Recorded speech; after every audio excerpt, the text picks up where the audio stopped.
اعوذ باللہ من الشیطان الرجیم بسم اللہ الرحمن الرحیم الحمد للہ الذی دل علی ذاتہ بذاتہ وتنزہ عن مجانست مخلوقاتہ وجل عن ملائمت کیفیاتہ الذي ذكره شرف للذاكرين وشكره فوز للشاكرين وطاعته نجاة للمطيعين الذي أظهر الوجود من العدم ورقم على لوح الإنسان من أسرار القدم وعلمه الإنسان ما لم يعلم ثم الصلاة والسلام والتحية والإكرام على السيد النبي الأمي العربي الهاشمي القرشي المكي المدني الأبتهي والتهامي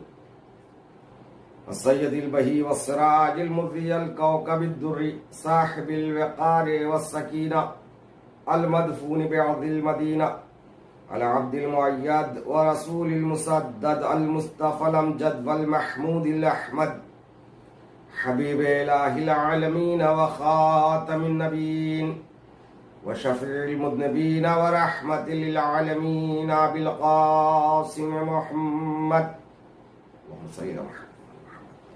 وآلہ الطیبین الطاہرین المعصومین المظلومین المنتخبین الصابرین الشاکرین ولعنت الدائمۃ علی اعدائہم وغاصب حقوقہم ومنكر فضائلهم ومناقبهم ومصائبهم وعظمتهم وولايتهم أجمعين أما بعد فقد قال الله تعالى وتبارك في كتابه الكريم وهو أصدق القائلين قوله الحق بسم الله الرحمن الرحيم قل يا عبادي الذين أسرفوا على أنفسهم لا تقنطوا من رحمت اللہ ان اللہ یغفر الذنوب جميعا انه هو الغفور الرحیم صلوات پر محمد و آل محمد کی صلوات. حضرات کرام قدر، میں نے اس عشرہ اعضاء کے لیے، اس سلسلہ مجالس کے لیے جس آیہ کریمہ کو سرنامہ گفتگو قرار دیا، سورہ زمر کی آیت نمبر 53 ہے، یعنی 53. خالق کائنات اعلان کر رہا ہے، اے رسول میرے ان بندوں سے کہہ دو جنہوں نے اپنے نفس پر اسراف کیا، ظلم کیا. کیا کہنا ہے؟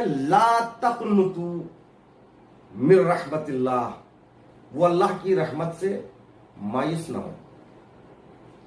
ان اللہ یغفر الذنوب جميعا، پروردگار عالم تمام گناہوں کو معاف کرنے والا ہے. انہو هو الغفور الرحیم، وہ بخشندہ و مہربان ہے. گفتگو کا موضوع کربلا امید زندگی ہے. عزیزان محترم، انسان نا امیدی کی زندگی گزار نہیں سکتا. زندگی امید کے سہارے گزرتی ہے.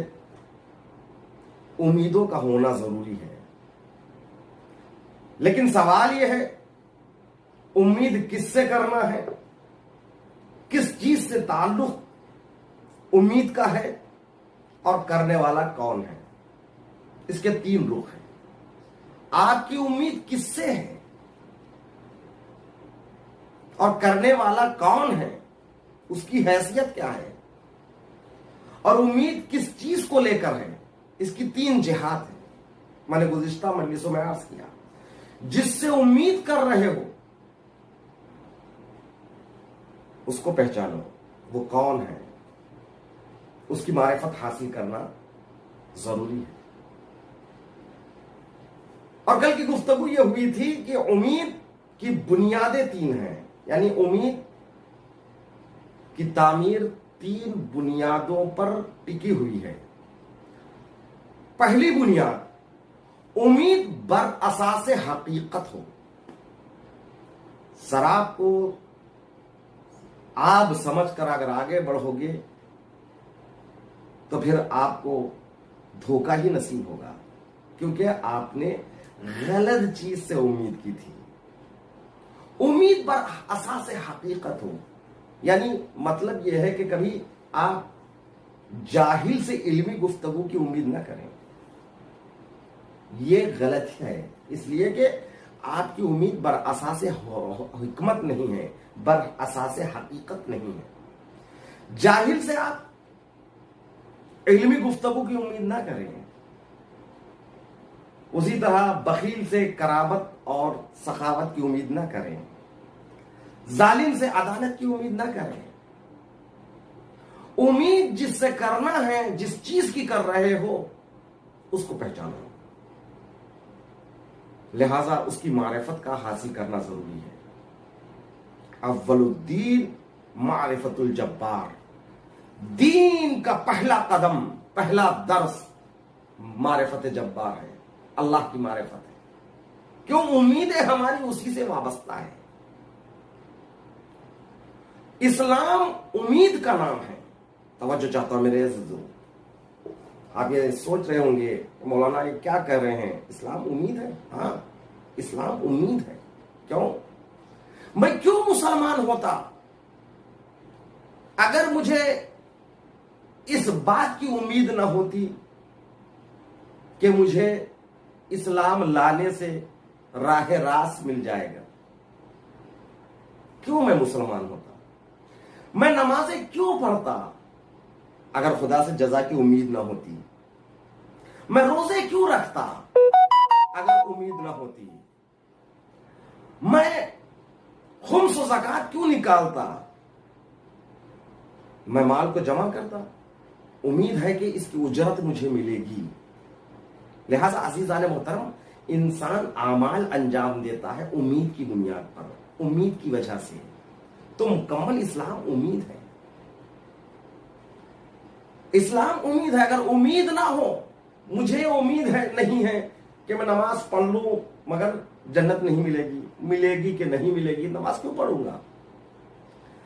اگر مجھے امید نہیں ہے کہ روزے رکھنے سے پروردگار عالم جنت دے گا یا نہیں دے گا، پتہ نہیں دے گا کہ نہیں دے گا، شک ہے، امید نہیں ہے، تو میں کس لیے روزے رکھوں گا گرمیوں میں؟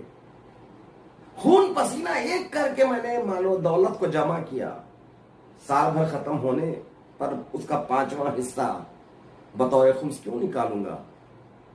زکات کیوں نکالوں گا؟ پیسہ خرچ کر کے، صعوبتیں برداشت کر کے میں حج پر کیوں جاؤں گا اگر اجرت کی امید نہ ہو؟ تو مکمل اسلام امید ہے۔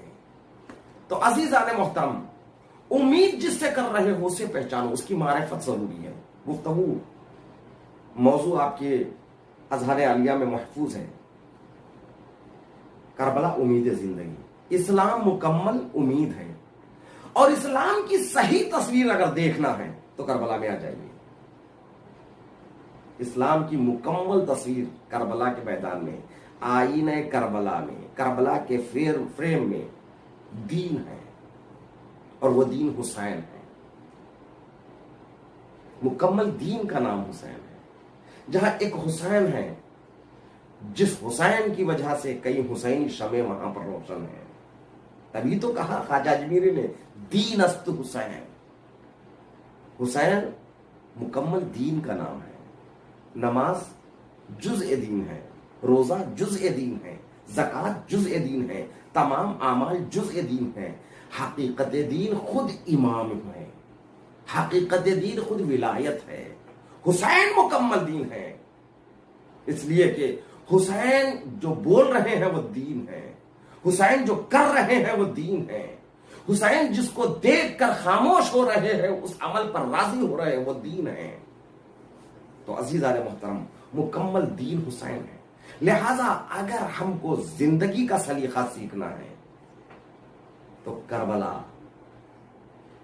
گھٹا ٹوپ اندھیروں میں، چاہے نا امیدی کے گھٹائیں کتنی بھی سیاہ اور کالے ہو جائے، مگر ایسے اندھیروں میں امید کی سار کا نام ہے حسین. اسی لیے تو رسول اسلام نے فرمایا ان الحسین مصباح الہدی وسفینۃ النجاۃ. حسین ہدایت کے چراغ ہے. حسین ہدایت کے چراغ ہے، یہ راستہ دکھانے والے ہیں. اللہ اکبر. اندھیروں میں راستہ دکھانے کا کام حسین کا ہے. اس دور کی بات نہیں، آج بھی کربلا ہمیں راستہ دکھا رہی ہے. ان کے پاس دین نہیں ہے جن کے پاس کربلا نہیں ہے. میں یوں ہی نہیں کہہ دیا، یہ کوئی خطیبانہ لفظ نہیں ہے. ان کے پاس دین نہیں ہے جن کے پاس کربلا کی دولت نہیں ہے. اس لیے کہ وہ دین نہیں سمجھ سکتے جو کربلا نہیں سمجھ سکتے. جو کربلا نہیں سمجھ سکتے وہ غدیر نہیں سمجھ سکتے. غدیر کا تعلق کربلا سے ہے، کربلا کا تعلق دین سے ہے.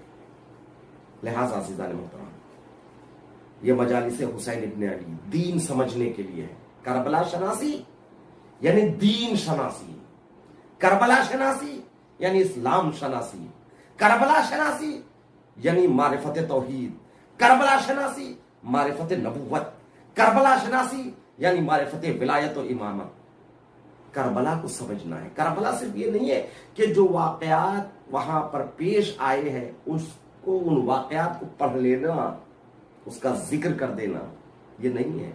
اسباب و علل کربلا، قیام امام حسین ابن علی پر نظر دوڑائے. حسین نے کیوں قیام کیا؟ وہاں امید ہی امید ہے. میں نے کل بھی عرض کیا تھا، امید اس قدر قوی ہے معبود سے عبد کی. پانی نہیں ہے، اسباب نہیں ہے، بے سر و سامانگی ہے، موت کی وادی ہے، سروں پہ مڈلاتا ہوا طائر موت ہے، مگر ایسی وادی میں بھی امید کی کرن ہے. سب کو معلوم ہے کہ ہمارا جو سفر ہے وہ بالکل صحیح ہے، درست ہے. سب کو یہ پتا ہے کہ کاروان نہر فرات سے، نہر القمہ سے پانی نہیں پیے گا مگر حوض کوثر تک ضرور جائے گا. اور اس کاروان کے پیچھے جو بھی ہوگا وہ کوثر تک جائے گا. تو عزیزان محترم، سمجھو امید کسے کہتے ہیں. آج حالات خراب ہیں. میں نے بار بار میں یہ ذکر نہیں کرنا چاہتا مگر بات آ جاتی ہے تو عرض کر دے رہا ہوں کہ حالات خراب ہے، نا امیدی کی فضا ہے. ایسے میں بس حسین کی باتیں کرو. کس غربت میں، کس اطمینان سے زندگی گزاری. تبھی تو پروردگار عالم نے نفس مطمئنہ کہا. نفس مطمئنہ کے مصداق ہے حسین. کیوں؟ اطمینان ہے. اطمینان وہاں ہوتا ہے جہاں انسان پر امید ہوتا ہے. جہاں امید نہیں، نا امیدی ہوتی ہے وہاں اضطراب ہوتا ہے، اطمینان نہیں ہوتا. حسین نفس مضطربہ نہیں ہے، حسین نفس مطمئنہ ہے. کیوں نفس مطمئنہ ہے؟ اس لیے کہ خدا سے امیدیں وابستہ ہے. تو پروردگار عالم جو اعلان کر رہا ہے، اے میرے بندو تم نے گناہ کیا تو گناہ کیا، نہیں کرنا چاہیے اب کر لیا، اب کیا کیا جائے. کہتا لا تقنطوا من رحمت اللہ، اللہ کی رحمت سے مایوس نہ ہونا. ان اللہ یغفر الذنوب جميعا، پروردگار عالم تمہارے گناہوں کو بخش دے گا، مگر ایسے ہی نہیں بخشے گا. توجہ چاہتا ہوں میرے عزیزو، میں کوئی آپ کو یہ گرین لائٹ نہیں دکھا رہا ہوں کہ جو چاہے کیجئے. خدا غفار ہے، خدا رحیم ہے. تم نے گناہ کی کرتے رہو، بخشے جاؤ گے. نہیں، کل میں نے عرض کیا نا، چھٹے امام کی حدیث بیان کیا کہ کچھ لوگ جو اپنے کو موالی اہل بیت کہتے تھے اور گناہ کرتے تھے اور کہتے تھے نرجو، ہمیں امید ہے ہم بخشے جائیں گے کیونکہ ہمارا واسطہ، ہمارا تعلق اہل بیت سے ہے. تو فرزند رسول امام صادق نے کیا فرمایا؟ کاذبو، وہ جھوٹ بول رہے ہیں. اگر وہ اپنے دعوے میں سچے ہوتے، واقعی وہ ہمارے چاہنے والے ہوتے تو ہماری اطاعت کرتے، ہمارا اتباع کرتے. پروردگار عالم غفار ہے، وہ رحیم ہے، مگر وہ خود اعلان کر رہا ہے سورہ طٰہٰ آیت نمبر 82. پروردگار عالم اعلان کر رہا ہے وَإِنِّي لَغَفَّارٌ لِمَن تَابَ وَآمَنَ وَعَمِلَ صَالِحًا ثُمَّ اهْتَدَىٰ. میں غفار ضرور ہوں، خود پروردگار عالم اعلان کر رہا ہے. آیت کو آیت سے ملائیے، اسی کو کہتے ہیں تفسیر القرآن بالقرآن، قرآن کی تفسیر قرآن کے ذریعے. پروردگار عالم نے اعلان کیا نا، لا تقنطوا من رحمت اللہ ان اللہ یغفر الذنوب. پروردگار عالم گناہوں کو بخش دے گا. انہو هو الغفور الرحیم، وہ غفور ہے، وہ رحیم ہے، وہ بخشندہ ہے، وہ مہربان ضرور ہے. لیکن کب، کس کے لیے؟ دوسری آیت میں اعلان کر رہا ہے وَإِنِّي لَغَفَّارٌ لِمَن تَابَ وَآمَنَ وَعَمِلَ صَالِحًا ثُمَّ اهْتَدَىٰ. میں غفار ضرور ہوں، میں بخشنے والا ضرور ہوں. کس کے لیے؟ لمن تابا، میں اس بندے کو بخشوں گا جو توبہ کرے، وہ آمنا، جو ایمان لائے، وہ عمل صالحا، جو نیک اعمال بجا لائے، ثم اهتدیٰ، پھر وہ سیدھے راستے پر آ جائے. زندگی بھر گناہ کرتے رہو، امید کرتے رہو کہ خدا بخشے گا، یہ ناممکن ہے. نہیں، وہ بخشے گا پچھلے گناہوں کو، مگر توبہ تو کرو، ایمان تو لاؤ، حقیقی ایمان لاؤ، اعمال صالحہ انجام دو. ثم اهتدیٰ، اس کے بعد راہ راست پر آ جاؤ تو پھر بخشے جاؤ گے.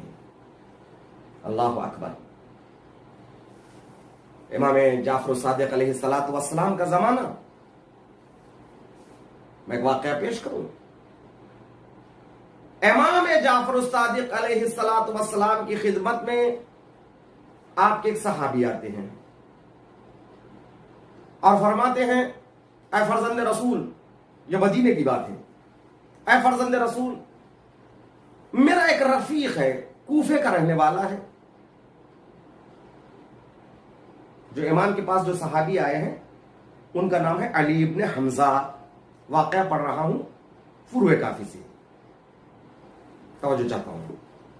علی ابن حمزہ آتے ہیں اور فرماتے ہیں، کہتے ہیں اے فرزند رسول، میرا ایک دوست ہے، میرا ایک رفیق ہے، کوفے کا رہنے والا ہے، اور وہ آپ کی خدمت میں شرفیاب ہونا چاہتا ہے. کیوں؟ کس لیے؟ اس لیے کہ وہ کچھ سوال کرنا چاہتا ہے. کہ امام نے اس کو اجازت دی. علی ابن حمزہ اور ان کا کوفے کا ساتھی دونوں امام کی خدمت میں آتے ہیں. ایک جانب علی ابن حمزہ بیٹھ جاتے ہیں اور وہ بھی بیٹھتا ہے، سلام کرتا ہے، جواب سلام ملتا ہے. اور اس کے بعد آنے والا امام سے سوال کرتا ہے، آقا میں بنی امیہ کی حکومت میں کاتب تھا، جو بیت المال میں مال آتا تھا، پیسہ آتا تھا، اس کا حساب کتاب رکھنے والا تھا. میں ایک کاتب تھا، ایک منشی تھا. میں نے اس دور میں حلال اور حرام کی فکر نہیں کی. میں نے خوب مال اکٹھا کیا، خوب زمینیں خریدی، خوب پیسہ بنایا، کنیزیں خریدی، زمینیں خریدی، جو کچھ خرید سکتا تھا اس کے خوب خریدا. مظالم کا مال تھا، اس لیے کہ بنی امیہ ظلم کر کر لوگوں سے پیسہ وصولتے تھے. اور اس کے بعد خدمت امام میں کہتا ہے، آقا اب میں نے توبہ کر لیا، کیا پروردگار عالم مجھے معاف کر دے گا؟ میں اب یہ گناہ نہیں کروں گا، اب کسی کا مال نہیں چھینوں گا، اب کسی کے ساتھ کوئی برائی انجام نہیں دوں گا، کیا پروردگار عالم بخش دے گا؟ امام نے کہا نہیں بخشے گا. آقا وہ تو غفار ہے، وہ رحیم ہے. کہا شرائط ہے، اگر تو چاہتا ہے بخشا جائے میں جیسے کہوں گا اگر ویسے کرنے کے لیے تیار ہے تو خدا تجھے ضرور بخشے گا اور قیامت میں تیرا ضامن بنوں گا. اللہ اکبر. پہلے تو سوچنے لگا اور امام نے ایک جملہ اور کہا. کہتے تجھ جیسے لوگوں کی وجہ سے بنی امیہ نے لوگوں پر ظلم کیا ہے. بعض لوگ وہ تھے جو حساب و کتاب رکھتے تھے, بعض لوگ وہ تھے جو اس کی محفلوں میں بیٹھ کر اس کی واہ واہ کرتے تھے, بعض لوگ وہ تھے جو تلواریں لے کر اس کے حق میں کھڑے ہو جاتے تھے. تم نہ ہوتے تو بنی امیہ ہمارا حق غصب نہیں کرتے. توجہ چاہتا ہوں میرے عزیزوں, یہاں پر ایک رک کر ایک جملہ کہنا چاہتا ہوں, ایک بات عرض کرنا چاہتا ہوں. امام نے صراحتاً یہ اعلان کر دیا, یعنی بنی امیہ یا بنی عباس یہ لوگ صرف مقصر نہیں ہیں, یہ تنہا مقصر نہیں ہے. جو اہل بیت کا حق غصب ہوا, جو مولا کا غصب ہوا, امام حسن کا حق غصب ہوا, امام حسین کا حق غصب ہوا, ہمارے تمام ائمہ کا حق جو غصب ہوا, اس لیے کہ خلافت ظاہری بھی امام کا حق ہوتا ہے. اس لیے کہ رسول اسلام مدینے میں رسول بھی تھے, امام بھی تھے, اور اس کے ساتھ ساتھ ظاہری طور پر حاکم بھی وہی تھے. حاکم مدینہ کون تھے؟ رسول تھے. مدینے میں حکم وہی دیتے تھے, وہی تو جنگ کا حکم دیتے تھے, وہی تو فیصلے کرتے تھے, حاکم وہی تھے. تو جو حکومت اسلامی رسول نے قائم کی ہے, اس اسلامی حکومت کا سربراہ رسول کے بعد جانشین برحق ہی ہوگا, جسے بنی امیہ نے اہل بیت سے چھین لیا, غصب کر لیا. تو امام یہی تو فرما رہے ہیں, تم جیسے لوگوں کی وجہ سے, تمہاری وجہ سے یہ بنی امیہ نے ہمارا حق غصب کر لیا ہے. تو عزیزان محترم, آج کے لیے بھی یہ درس ہے. بہت سے لوگ ایسے ہوتے ہیں, معاشرے میں دیکھتے ہیں برائیاں پھیل رہی ہے, کوئی غلط آدمی کسی مسجد کی کمیٹی کا صدر بن گیا, ہمارے معاشرے میں کسی اسلامی کسی مرکز کا کوئی سربراہ کوئی غلط آدمی بن گیا, تو ہم یہ کہتے ہیں ہم سے کیا مطلب, کہ آپ سے مطلب ہے. اس لیے کہ آپ کی خاموشی میں اس کو عہدیدار باقی رکھا ہے. آپ سب اکٹھا ہو کر اس کے خلاف کھڑے ہو جاتے ہیں کہ یہ غلط ہے. اچھا, دشمنی خدا اور رسول کی دشمنی ہو, یہ نہیں کہ ہم اپنے دل کی بھڑاس کو نکالنے کے لیے چونکہ وہ میرا دشمن ہے لہذا میں کھڑے ہو جاؤں. نہیں, اگر وہ آپ کا بھی دشمن ہے اور غلط بھی ہے تب بھی احتیاط کرنے کی ضرورت ہے, کیونکہ مولا کائنات نے ہمیں یہی سکھایا نا. عمرو بن عبد ود خدا کا دشمن تھا, مگر علی سے گستاخی کرتا ہے تو علی اس کے سینے سے کھڑے ہو جاتے ہیں. کیوں؟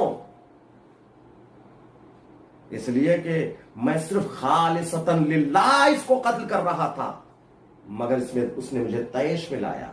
کہیں خالصتاً للہ اس کار خیر میں کہیں ایسا نہ ہو کہ میرا غصہ بھی شامل ہو جائے. حسین نے خود کو برداشت, امام نے اپنے آپ کو برداشت کیا, پھر اس کا قتل کیا. تو لہٰذا عزیزان محترم, کسی سے دشمنی بھی اللہ کے لیے, محبت بھی اللہ کے لیے, دشمنی بھی اللہ کے لیے. وہ غلط ہے, رشتہ دار کیوں نہ ہو, بھائی کیوں نہ ہو, اس کے ساتھ اس کے مقابل میں کھڑے ہو جائیے. مولا نے اس کو یہی کہا, تم نہ ہوتے, تم جیسے نہ ہوتے تو بنی امیہ ہمارا حق کبھی غصب نہ کرتے. یزید جو تخت خلافت پر بیٹھا, اس لیے بیٹھا کہ جتنے مسلمان اس دور کے تھے سب نے یزید کے ہاتھوں پر بیعت کی, یا پھر خاموش ہو گئے, چپ ہو گئے, گھروں میں بیٹھ گئے, یا بک گئے, یا ڈر گئے, یا خاموش ہو گئے. تب تو یزید بنا. غلطی صرف یزید کی نہیں, معاشرے کی غلطی تھی. جو معاشرہ یزید کی خلافت پر راضی ہو گیا, تبھی تو امام حسین نے یہ فرمایا, میرا قیام اس لیے ہے, انما خرجت لطلب الاصلاح فی امت جدی, میرا قیام اس لیے ہے کہ میں اپنی جد کی امت میں اصلاح چاہتا ہوں. بیعت مانگنے والا یزید ہے, تخت خلافت پر بیٹھا ہوا یزید ہے, مگر امام یہ نہیں فرما رہے ہیں میں یزید کی اصلاح کے لیے قیام کر رہا ہوں, بلکہ مولا یہ فرما رہے ہیں کہ میں امت جد کی اصلاح کے لیے نکل رہا ہوں. کیوں؟ اس لیے کہ اصلاح اس کی ہوتی ہے جو چیز فاسد ہوتی ہے. فساد جامعہ یہی ہے, سوسائٹی کا فساد یہی ہے, معاشرے کا فساد یہی ہے کہ یہ معاشرہ ایک یزید جیسے کو خلیفہ تسلیم کر چکا ہے. یہی معاشرے کا فساد ہے. لہذا ضرورت کیا بات ہے, کس چیز کی ہے؟ لہذا امام نے فرمایا اريد ان آمر بالمعروف وانهى عن المنکر, میں اب نہی عن المنکر کرنا چاہتا ہوں اس لیے کہ یہ معاشرہ فاسد ہو گیا ہے. میں اب امر بالمعروف کرنا چاہتا ہوں اس لیے کہ یہ معاشرہ فاسد ہے. یہ امر بالمعروف یا نہی عن المنکر یہ کوئی نیا طریقہ نہیں, بلکہ یہ میرا جد کی سیرت ہے, یہ میرے جد کی سیرت ہے, میرے باپ کی سیرت ہے. تو عزیزان محترم, بات یہ ہے کہ غلط آدمی معاشرے کا حاکم اس وقت بنتا ہے جب لوگ خاموش ہو جاتے ہیں. حقدار کو حق اس لیے نہیں ملتا ہے کہ لوگ اعتراض نہیں کرتے ہیں, لوگ خاموش ہو جاتے ہیں. بس عزیزان محترم, گفتگو یہ چل رہی تھی کہ علی ابن حمزہ کے پاس جب وہ اس کے ساتھ وہ آیا تو امام نے کہا کہ تجھ جیسے لوگوں کی وجہ سے بنی امیہ نے ہمارا حق غصب کیا. پھر امام نے اسے فرمایا میرے کہنے پر تو اگر عمل کرے گا تو پھر انشاءاللہ میں ضامن. اللہ اکبر. امام جس کی ضمانت لے. تھوڑی دیر کے لیے اس نے سر جھکایا, کہا بسم اللہ کہیے. کہا بات یہ ہے کہ پروردگار عالم تجھے ضرور بخشے گا. تو نے زندگی بھر بنی امیہ کے ساتھ 30 سال تو نے اس کے دربار میں بیٹھ کر کتابت کی ہے, مال کو ادھر سے ادھر کیا, مالکوں سے مال کو ہڑپا. کہا جو کہہ رہا ہوں اس پر عمل کر. کاقا بتائیے تیرے پاس اب جو مال ہے نا, جو دوسرے سے تو لوٹا, اگر ان کے مالکوں کو جانتا ہے, ان کے صاحبوں کو جانتا ہے تو ان کو لوٹا دے. اگر نہیں جانتا ہے, پتہ بھی لگا نہیں سکتا, تو ان کی طرف سے خیرات کر دے, راہ خدا میں صرف کر دے. تو گھبرا گیا, اس لیے کہ کوئی تھوڑا چھوٹا موٹا خزانہ نہیں تھا, بلکہ بہت پوری دنیا اس کی اسی 30 سال کی زندگی کی تھی. زمین جائیداد سب کچھ. کوئی آسان نہیں ہے مالکوں کو لوٹانا, اور یہ صاحب اس مال کا کوئی صاحب نہیں مل رہا ہے تو راہ خدا میں صرف کر دینا. لیکن اللہ اس نے کہا ہاں میں اس کے لیے بھی تیار ہوں. علی ابن حمزہ کہتے ہیں کہ وہ شخص کوفہ جب واپس آتا ہے تو سب کچھ جن کو پہچانتا تھا ان تک مال کو پہنچا دیا, اور جن کو نہیں پہچانتا تھا, یہ مال کس کا ہے اس کے صاحب کو نہیں پہچانتا تھا, تو پھر اس نے راہ خدا میں صرف کر دیا. یہاں تک کہ علی ابن حمزہ کہتے ہیں اس نے اپنے بدن کے, اپنے جسم کے کپڑوں کو, اپنے اہل و عیال کے کپڑوں کو اتار دیا, وہ بھی راہ خدا میں صرف کر دیا. علی ابن حمزہ کہتے میں اپنے ساتھیوں سے چندہ لے کر اس کے لیے کپڑے سلوایا. آذوخہ نہیں تھا گھر میں, میں نے آذوخہ فراہم کیا, اس کو گھر دیا چھوٹا سا, شاہانہ زندگی بسر کرنے والا. توجہ چاہتا ہوں, یہ ہے صرف توبہ کر لینا کافی نہیں ہے. جو کچھ کیا ہے نا اس کی طرف دیکھے, اگر اس کا بھگتان کر سکتے ہو تو اس کا بھگتان کرو. کوئی معمولی بات نہیں ہے, سب کچھ دے دیا. اور علی ابن حمزہ کہتے ہیں آخری وقت میں جب میں کوفہ گیا, وہ بستر مرگ پہ تھا, بستر موت پر تھا, سانسیں اکھڑ رہی تھی, مجھ سے کچھ کہنا چاہ رہا تھا. ایک مرتبہ آخری جملہ اس کا یہ تھا, علی ابن حمزہ امام سے کہہ دو میں نے اپنا وعدہ پورا کر دیا، میں نے اپنا وعدہ پورا کر دیا۔ علی ابن حمزہ جب کوفے سے مدینہ آئے، امام کی خدمت میں آئے، امام نے علی ابن حمزہ کو بلا کر کہا میں نے بھی اپنا وعدہ پورا کر دیا۔ اللہ اکبر، اس کی ضمانت ہو گئی۔ امام فرماتے میں نے بھی اپنا وعدہ پورا کر دیا۔ یہ ہے غفار ضرور ہے، مگر ضرورت اس بات کی ہے کہ توبہ کرو۔ عزیزان محترم، بس آج اسی پر گفتگو تمام کر دوں۔ پروردگار عالم غفار ہے، رحیم ہے، کریم ہے۔ وہ اعلان کر رہا ہے رحمتی وسعت کل شے، میری رحمت ہر شے پر غالب ہے۔ دعائے کمیل میں مولا کائنات کا بھی ارشاد ہو برحمتک التی وسعت کل شے، پروردگار تیری رحمت کا واسطہ، نا امید نہ ہو۔ نا امید ایک کفر ہے، اس لیے کہ نا امید ہونے کا مطلب یہ ہے کہ آپ کا گناہ گویا خدا سے بڑا ہو گیا، جو خدا بخش نہیں سکتا، یعنی خدا مجبور ہے، وہ اس گناہ کو بخش نہیں سکتا۔ نہیں، اس نے شرائط رکھی، ان شرائط پر عمل کیجئے، توبہ کیجئے، گناہ بخشے جائیں گے۔ بس پتہ نہیں کب کس کی سانسیں کس موقع پر اکھڑ جائے، کب کس موقع پر زندگی کا یہ سفر ختم ہو جائے۔ عجب عجب اطلاعیں ملتی ہیں کہ 2 دن پہلے ایک صاحب سے گفتگو ہوئی، آج خبر ملی کہ ان کا انتقال ہو گیا۔ کئی مرتبہ ایسے تجربہ ہوتا ہے، پتہ نہیں یہ جسد خاکی میں یہ روح کب تک رہے۔ لہذا عزیزان محترم، ابھی بھی وقت ہے، ابھی بھی توبہ کرو، اور جو کچھ گناہ کیے ہیں اس سے توبہ کرو اور حق الناس کو ادا کرو۔ اس لیے کہ امام حسین علیہ السلام نے کربلا کے لیے جو لشکر بنایا، جن کے لیے ہم یہ کہتے ہیں طبتم وطابت الارض التي فيها دفنتم، تم پاک ہو گئے شہدائے کربلا، وہ زمین بھی پاک ہو گئی جس میں تمہیں دفن کیا گیا۔ وہ کون تھے؟ منزل بمنزل امام حسین اصحاب سے خطاب کرتے چلے آ رہے ہیں، اگر تم میں کوئی کسی کا قرض دار ہے تو پہلے جاؤ قرض ادا کرو، کسی پر حقوق کے حق ناس ہے تو میرے ساتھ آنے کی ضرورت نہیں، پہلے حق ناس کو ادا کرو پھر میرے ساتھ ہونا۔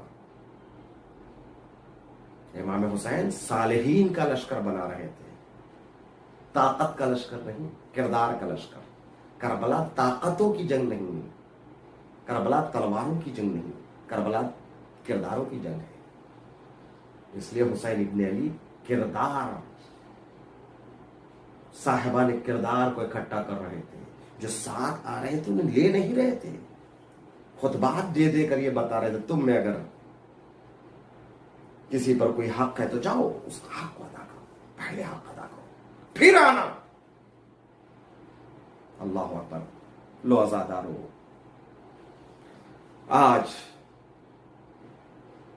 محرم کی 3ری تاریخ بھی آ گئی۔ ہاں، حسین ابن علی کا قافلہ کربلا پہنچ چکا۔ اللہ اکبر، یہ حسین کا قافلہ جب کربلا کے لیے مدینے سے چلا، مدینہ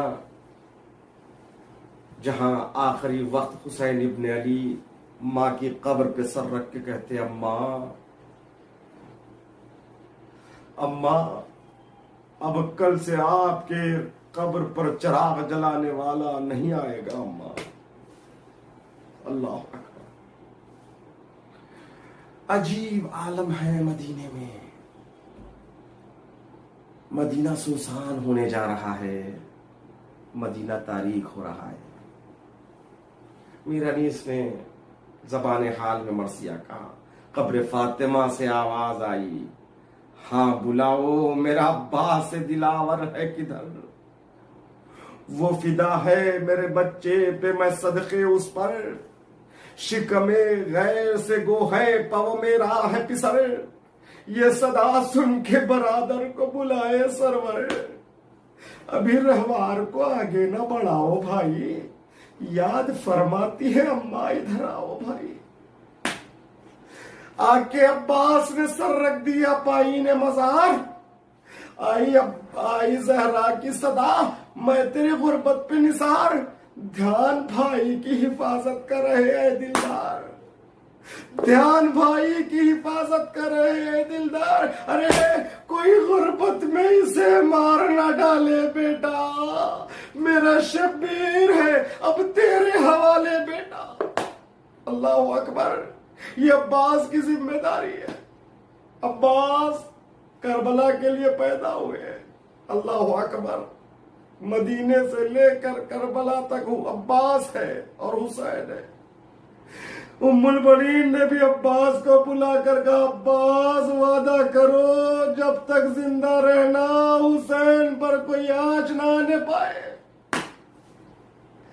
سر جھکا کر یقیناً عباس نے کہا ماں جب تک میں زندہ ہوں میرے آقا پر کوئی آنچ نہیں آئے گی۔ تبھی تو جب عصر عاشور سے پہلے عباس زین سے زمین پر آئے اور حسین گئے تو آخری سانسیں اکھڑ رہی تھی تو عباس نے ایک جملہ کہا آقا میرے مرنے کی خبر لشکر اعداء میں عام نہ کرنا، جب انہیں پتہ چل جائے گا کہ اب عباس اس دنیا میں نہیں ہے تو یہ آپ پر یلغار کریں گے، اس لیے کہ عباس کے ہوتے ہوئے مجال نہیں تھی کہ وہ حسین کی طرف نظر بھر کر بھی دیکھ لے، اسی لیے تو حسین نے لاش عباس پہ ہاتھ رکھ کے آسمان کا رخ کر کے کہا پروردگار اب میں غریب ہو گیا۔ اللہ اکبر، عباس ہے۔ جب یہ خبر مدینے آتی ہے حسین مارے گئے، جب ام البنین کو پتا چلتا ہے کہ عباس حسین مارے گئے تو ایک ہی تو سوال کیا ام البنین نے بشیر کیا سنا رہا ہے، حسین مارے گئے اور میرا عباس؟ بشیر نے کہا اے بی بی میں نہیں جانتا آپ کون ہے، ایسا نہ کہنا جب تک عباس زندہ رہے حسین پر کوئی آفت نہ آئی۔ اللہ اکبر، کون عباس؟ انشاءاللہ 8 محرم کو مولا عباس کے مصائب پڑھوں گا، وہ عباس جو مطیع و فرما بردار حسین ابن علی تھا، جو کربلا سے لے کر بلکہ ابتدا سے لے کر جب علی کی آنکھ بند ہوئی، بند ہونے سے پہلے حسین نے عباس کو بلایا اور علی عباس کو حسین کو بلایا، عباس کے ہاتھوں کو حسین کے ہاتھوں پہ رکھ کے کہا عباس یہ تمہارا آقا ہے، یہ تمہارا امام ہے۔ اللہ اکبر، معرفت حسین اگر کسی سے سیکھنا ہے تو وہ ذات والا صفات صرف عباس ہے۔ کون عباس؟ اللہ اکبر، شجاع، بہادر، مگر کسی جگہ پر بھی عباس نے ایک لمحے کے لیے بھی حکم امام کی تعمیل میں دیر نہیں لگائی۔ جذبات اپنی جگہ، شجاعت اپنی جگہ، بہادری اپنی جگہ، مگر اطاعت امامت اپنی جگہ۔ اسی لیے تو جب اللہ اکبر، عباس وہ ہے جس کے جذبات گھٹ گھٹ کے رہ گئے۔ جب 28 رجب کو حسین کے ساتھ عباس گئے، جہاں پر حسین نے ایک آواز بلند کی تو عباس داخل دربار تو ہو گئے، مگر تلوار کو نکالا تھا کہ مگر وہاں حسین نے کہہ دیا بھیا عباس رک جاؤ، عباس کی تلوار رک گئی۔ یہی نہیں، اس سے پہلے کا منظر امام حسن کے جنازے پر جب تیروں کی بارش ہوئی، کون غیرت دار بھائی اپنے بھائی کے جنازے پر تیروں کی بارش کو دیکھ کر خاموش رہ جاتا؟ عباس کے نیام سے بھی تلوار نکلی، مگر حسین نے بڑھ کر کہا عباس رک جاؤ۔ اللہ اکبر، جذبات عباس گھٹ گھٹ کے رہ گئے۔ عباس نے تلوار کو روک لی، ایک منزل نہیں مسلسل کئی منزلیں ایسی تھی جہاں عباس نے اپنی تلوار کو روک لی. راہ کربلا میں جب ہر کے لشکر نے گستاخی کی تو عباس کو غیظ آ گیا، مگر حسین نے بڑھ کر یہاں پر بھی روک لیا. لو عزادارو، اب مومنو اے مومنو، حسین سے مقتل قریب ہے، بلکہ اب حسین مقتل بلا میں آ گئے. 7 گھوڑے بدلے مگر گھوڑا آگے بڑھنے کے لیے تیار نہیں. ایسا نہیں ہے کہ حسین کو شناخت کربلا نہ تھی، حسین اپنے مقتل کو نہیں پہچانتے تھے. یہ وہی تو حسین ہے جو مدینے سے نکلنے سے پہلے ہی ام سلمہ کو اپنے مقتل کا نظارہ انہوں نے دکھا دیا. مگر اب بتانا چاہتے ہیں میں ہی نہیں، میرے گھوڑے بھی میری مقتل کو جانتے ہیں. حسین ایک مرتبہ اترتے ہیں، وہاں کے لوگوں سے پوچھتے ہیں بتاؤ اس زمین کا کیا نام ہے. کسی نے نینوا کہا، کسی نے غازیہ کہا، کسی نے اس کا نام ماریا کہا، کسی نے شط الفرات کا غضب ہو گیا، کسی نے بڑھ کر کہا اسے کرب و بلا بھی کہتے ہیں. حسین نے مشت خاک کو اٹھایا اور سونگا، کلمہ استرجاع کو زبان پر جاری کیا، انا للہ و انا الیہ راجعون. مٹھی میں شہ نے لی تھی ابھی کربلا کی خاک، دیکھا تو آفتاب کا چہرہ اتر گیا. اللہ اکبر. حسین مظلوم اترتے ہیں. ایک مرتبہ فضا نے کہا آقا، بی بی نے کہا یہاں سے آگے بڑھو، اس لیے کہ جب اس مکہ صحرا میں جب سے ہم آئے ہیں ایک بی بی کی رونے کی صدا آ رہی ہے. حسین نے کہا بہنا آواز کو نہیں پہچانا، وہ میری ماں ہے، ہمارے ساتھ مدینے سے یہاں تک آئی ہے. لو عزادارو، قافلہ رکا اور اس کے بعد وہاں اونٹوں کو بٹھایا گیا. ترائی کو دیکھ کر عباس خوش ہو گئے، خیمے لگائے گئے. عباس نے کہا یہاں آقا کا خیمہ لگے گا، یہاں غلام کا خیمہ لگے گا، ادھر سیدانیوں کے خیمے لگیں گے، ادھر اصحاب کے خیمے لگیں گے، ادھر بنی ہاشم کے خیمے لگیں گے. عباس نے انتظام کیا، خیمے نصب کر دیے گئے. ترائی کو دیکھ کر شیر جھومتا رہا، پانی کی قلت نہ ہوگی، دریا قریب ہے. مگر عزادارو، جب 4 محرم آئی، جب ابن سعد کا قاصد آیا، یہ پیغام لایا خیمے فرات کے کنارے سے ہٹا لیے جائے. اتنا سننا تھا. عباس کو سن کر غیظ آ گیا. کس کی مجال جو میرے ہوتے ہوئے خیموں کی طرف ہاتھ بھی اٹھائے. مگر اللہ اکبر، شیر کو بفرا ہوا حسین نے دیکھا، سر جھکا کر خیمہ زینب میں گئے. کہا بہنا غضب ہو گیا، شیر کو جلال آ گیا، بہنا اب سنبھالو. ایسا نہیں تھا کہ حسین روکتے تو عباس نہ رکتے، اس لیے حسین نے، زینب نے کہا یہاں تک تم نے حسین کے اختیارات کو دیکھا، اب زینب کے اختیارات کو دیکھو. اللہ اکبر. زینب کی کتنی تعظیم کرتے تھے عباس. ایک مرتبہ فضا سے زینب نے کہلوایا، اے فضا جا کر عباس سے کہہ دو بہن بلا رہی ہے، یہ بھی کہنا کہ آنے میں تاخیر ہوگی تو میں خود چلی آؤں گی. بس عباس کا سننا تھا. آخری جملے، مجلس تمام کر رہا ہوں. عباس نے سنا اور خیمہ زینب پہ آئے، تلوار کو نکالی اور شہزادی کے سامنے رکھا. کہا شہزادی حکم دیجئے. زینب نے بس اتنا کہا مصلحت یہی ہے عباس، اب خیموں کو یہاں سے ہٹا لیے جائے، اس لیے کہ دنیا کہے گی کہ حسین پانی کے لیے لڑ رہے ہیں. مگر ہائے رے عباس کی مجبوری، ہائے رے عباس کی مجبوری. ارے ابھی جو یہ اعلان کر رہے تھے، جو اس خطے نیزہ کو عبور کر کے ادھر آئے گا، جو ابھی خیموں کی طرف ہاتھوں کو بلند کر دے گا، میں اس کے ہاتھوں کو کاٹ دوں گا. عجب مجبوری ہے عباس کی، اپنے ہی ہاتھوں سے خیموں کے تنابوں کی رسیاں کھول رہے.